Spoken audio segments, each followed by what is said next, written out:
Class 12 students chapter 3 matrix का revision कर लेते हैं। उसमें जो इम्पोर्टेंट फॉर्मूले हैं, जो कॉन्सेप्ट्स हैं, वो डिस्कस कर लेते हैं हम।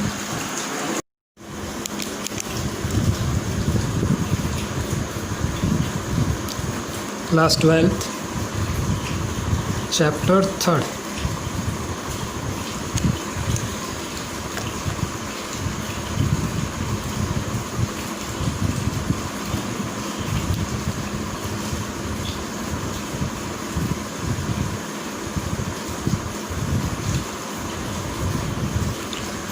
कोटि या ऑर्डर ऑफ मैट्रिक्स। किसी मैट्रिक्स का ऑर्डर कैसे पता करते हैं ज़रा देख लेते हैं। सबसे पहले देखते हैं आरसी रो, फिर होता है कॉलम। याद करने का तरीका जो उसमें आप यूज़ कर सकते हैं, रामचंद्र की जय। रामचंद्र मीन्स आर फॉर रो, राम से क्या बनेगा, रो बनेगा, और सी से क्या बनेगा, कॉलम बनेगा, यानी स्तंभ बनेगा।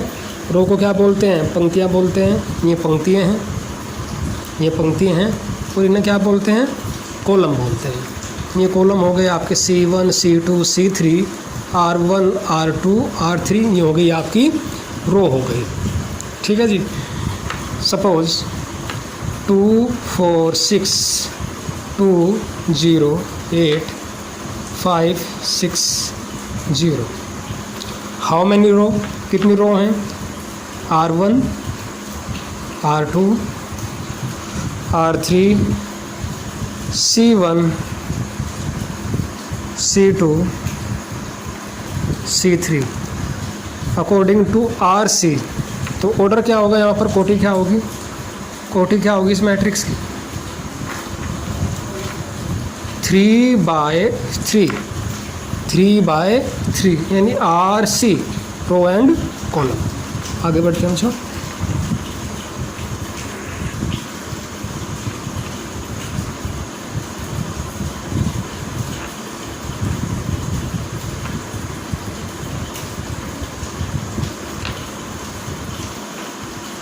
Addition of two matrix. Addition means योग, एडिशन मीन्स योग। दो मैट्रिक्स का योग कैसे करते हैं। जब भी दो मैट्रिक्स का योग करते हैं, दोनों के ऑर्डर क्या होने चाहिए, दोनों के ऑर्डर सेम होने चाहिए। सेम ऑर्डर की मैट्रिक्स को ऐड और सब्ट्रैक्ट किया जा सकता है। 1 2 4 3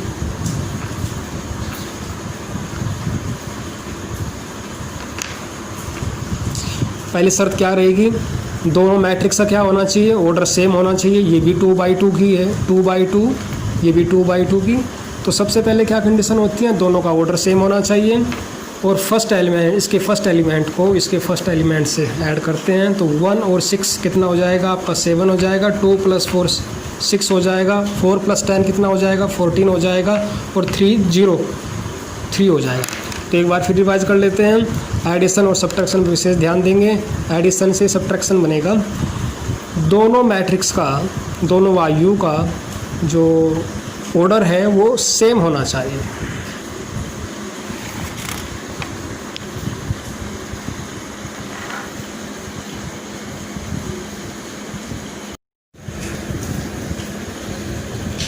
थर्ड देखते हैं।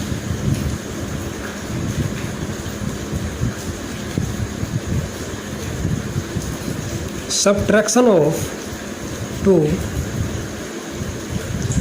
मैट्रिक्स। दो मैट्रिक्स का अंतर कर लेते हैं भाई।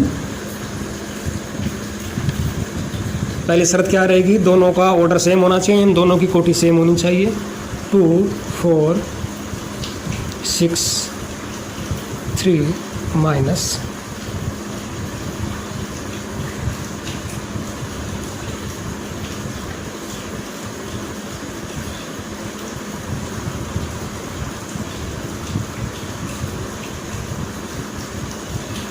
क्या ले सकते हैं, जो -1। इसे क्या लिख सकते हैं, -1 2 4 6 3। ये आपका कोई भी नंबर है, इस नंबर की जो मल्टीप्लाई होगी सभी एलिमेंट्स में होती है। Every element of this matrix multiplied by this scalar. जो बाहर जो नंबर है उसकी मल्टीप्लाई क्या हो जाएगी, सभी एलिमेंट्स में हो जाएगी। तो -5, -6, -7, -10। ठीक है जी। अगर मैट्रिक्स में आप किसी से मल्टीप्लाई करते हैं तो मल्टीप्लाई सभी एलिमेंट्स में होती है। तो ऐड कर दीजिएगा। बाय ऐड करने का जो तरीका है वो आप पीछे पढ़ चुके हैं। 2 + 5 -5, 4 + -6, 6 + -7, 3 + -10। तो आपका जो रिज़ल्ट आएगा -3, -2, -1, -7। तो जो सब्ट्रैक्शन बना हुआ है वो किससे मिलकर बना हुआ है, एडिशन मिलकर बना हुआ है। -1 आप मैट्रिक्स में किसी भी नंबर से मल्टीप्लाई कर सकते हैं। जिस भी नंबर से आप मल्टीप्लाई करोगे, every elements multiplied by given number. For example 5 × ABCD, what is the result, क्या रिजल्ट आएगा। 5 की मल्टीप्लाई करते हैं इस मैट्रिक्स में, तो every element is multiplied by 5। तो 5A, 5B, 5C, 5D।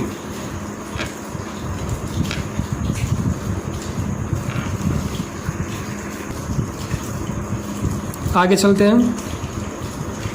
Product of 2 matrix.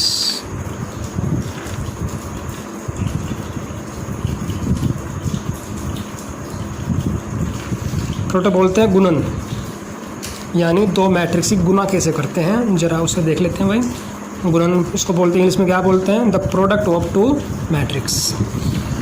Matrix की मल्टीप्लाई करने का कुछ खास रूल है जो आपको ध्यान रखना पड़ेगा।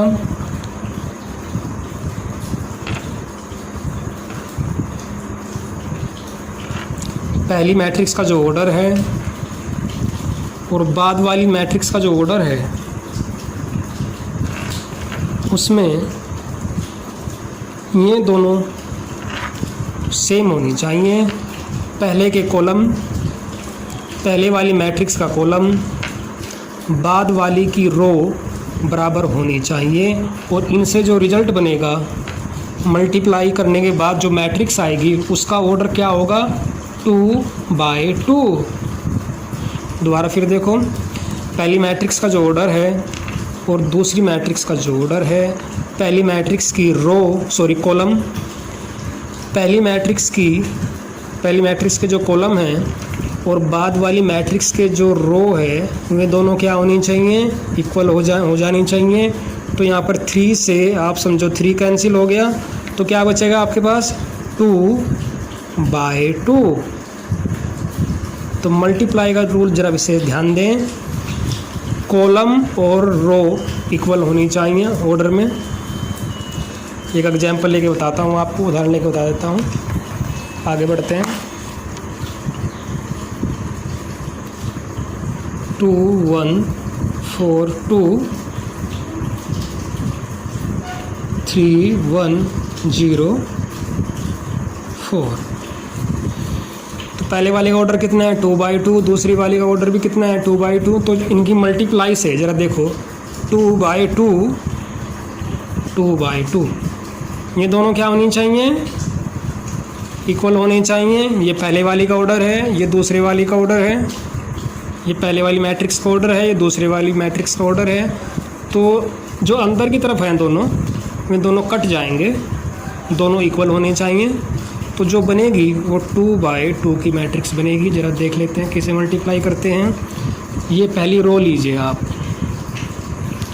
पहली रो को आप घुमा लीजिए, ऐसे घुमा लीजिएगा। पहली रो की मल्टीप्लाई किस में करनी है, इस कॉलम में मल्टीप्लाई करनी है। तो 2 की मल्टीप्लाई 3 से होगी, 6, और 1 की मल्टीप्लाई किस में होगी, 0। फिर इसी रो की मल्टीप्लाई फिर इस कॉलम में होती है, सेकंड कॉलम में। 2 की मल्टीप्लाई 1 से 2, और 1 की मल्टीप्लाई 4 से। फिर छोड़ दीजिए इसको। फिर दूसरी रो लीजिएगा, इस रो की मल्टीप्लाई, इस रो की मल्टीप्लाई, इस रो की मल्टीप्लाई पहले C1 में फिर C2 में, तो 4 की मल्टीप्लाई किससे होगी 3 से 12। अब 2 की मल्टीप्लाई किससे होगी 0 से प्लस 0, फिर 4 की मल्टीप्लाई 1 से 4 1 जा 4 प्लस 2 की मल्टीप्लाई किससे होगी 4 से, ये हो जाएगा आपका 8 हो जाएगा। 6 12 6 12। एक एग्जांपल और ले लेता हूँ मैं आपके सामने।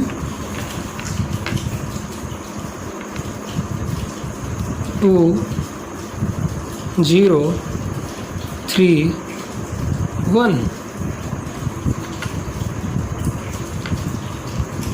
1 2 3 0 1 4। What is the order of this matrix? 2 by 2. What is the order of this matrix? 2 by 3। दोनों इक्वल हो गए तो दोनों की मल्टीप्लाई की जा सकती है, और मल्टीप्लाई करने के बाद जो मैट्रिक्स आएगी उसका ऑर्डर कितना होगा 2 by 3। 2 by 3। पहली रो लेते हैं। पहली रो की मल्टीप्लाई पहले कॉलम से, फिर दूसरे कॉलम से, फिर तीसरे कॉलम से कीजिएगा मल्टीप्लाई।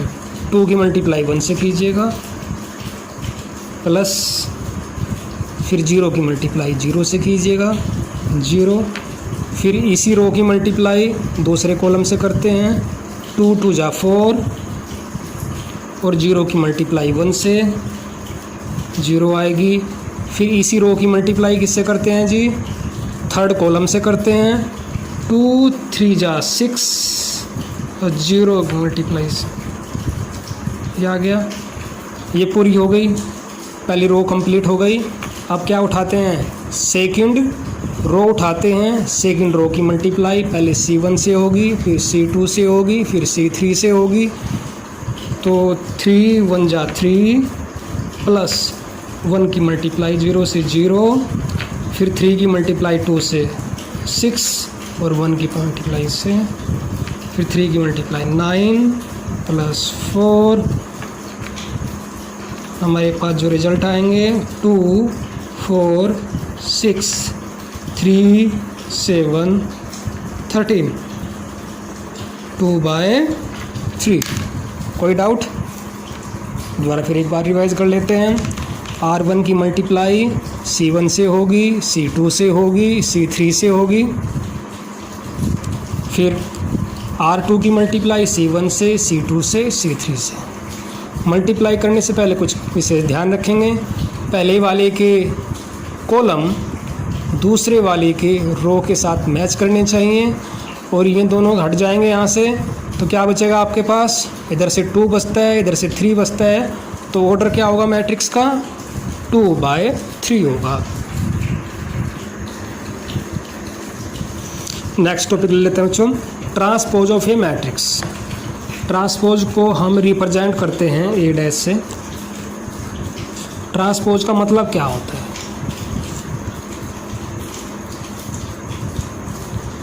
2 4 6 8 ट्रांसपोज करते हैं।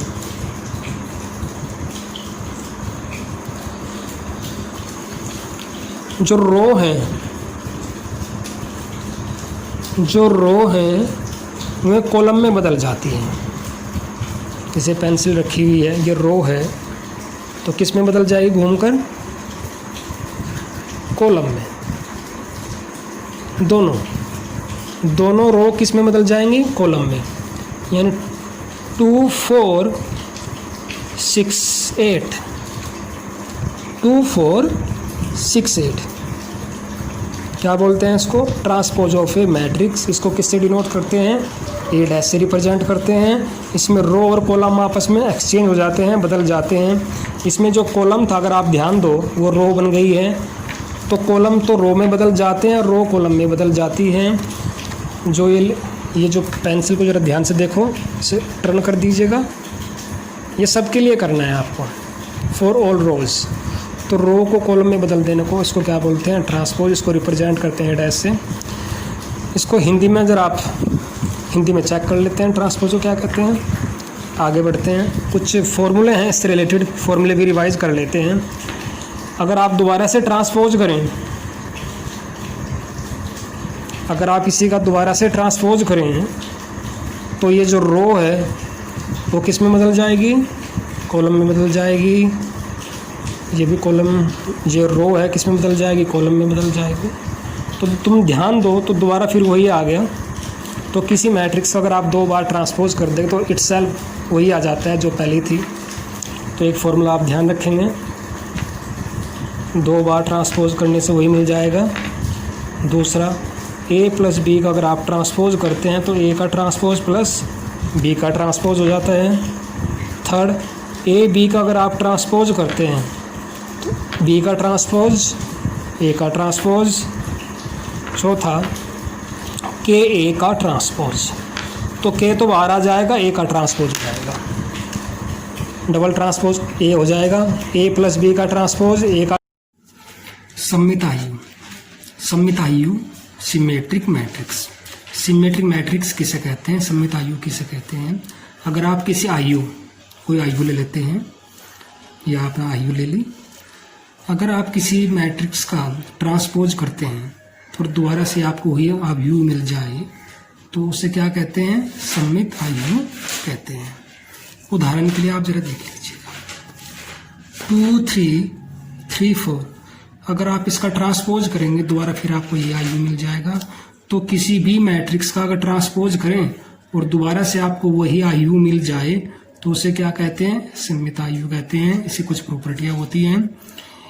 ए आई जे रिप्रेजेंट करता है एलिमेंट्स को। पहला आई हो गया, दूसरा जे हो गया। तो आई जे आपस में क्या हो जाते हैं? आपस में बदल जाते हैं और दोनों क्या होते हैं? इक्वल होते हैं। तो 1 2 एलिमेंट 1 2 किसके इक्वल होगा? 2 1 के इक्वल होगा। 1 3 किसके इक्वल होगा? 3 1 के इक्वल होगा। 2 3 एलिमेंट यानी ये 2 3 जो एलिमेंट है वो किसके इक्वल होगा? 3 2 के इक्वल होगा। जरा देख लो, ये कौन सा एलिमेंट है? 1 2। 1 2 किसके इक्वल है? 2 1 के। ये है आपका 1 3 इक्वल है 3 1 के। ये एलिमेंट है आपका 2 3 इक्वल है 3 2 के। बीच वाले आप जो चाहें लिख सकते हैं, तो आप भी बना सकते हैं। ठीक है, देखो कैसे, ये आपने 4 लिया, ये आपने 8 लिया, तो ये 6 लेंगे। पहले जो इसे बोलते हैं विकर्ण के जो अवयव हैं आप कुछ भी ले सकते हैं। 1 2 3 ले लिए तो यहाँ 6 होगा। ये 7 है तो ये भी 7 होगा। ये 8 है तो ये भी 8 होगा। तो आप सममित आयु या सिमेट्रिक मैट्रिक्स बना सकते हैं। आगे चलते हैं, विषम सममित, इसको बोलते हैं स्क्यू सिमेट्रिक मैट्रिक्स।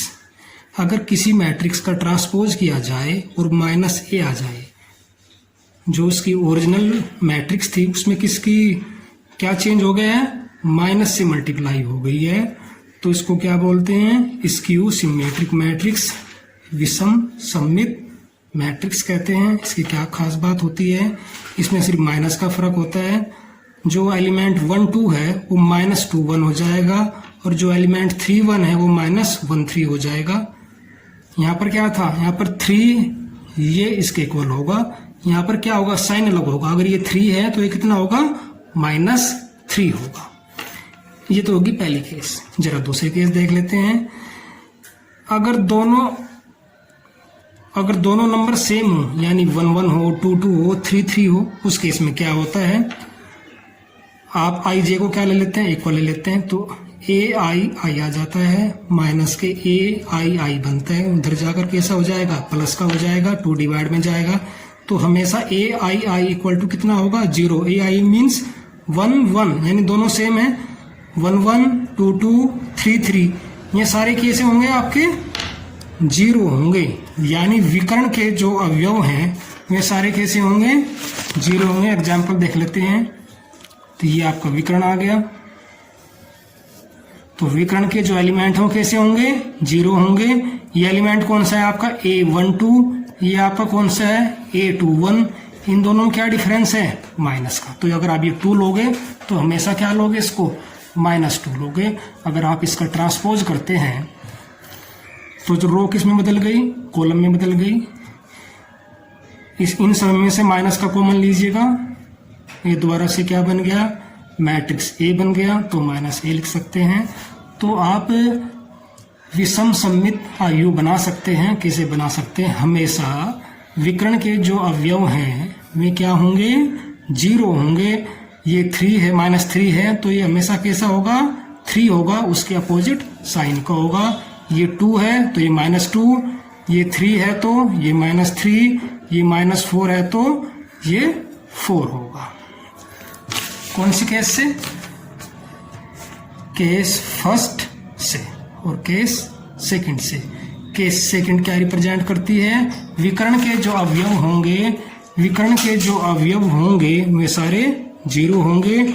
और ये एलिमेंट कौन सा है आपका A12 और ये कौन सा है A21।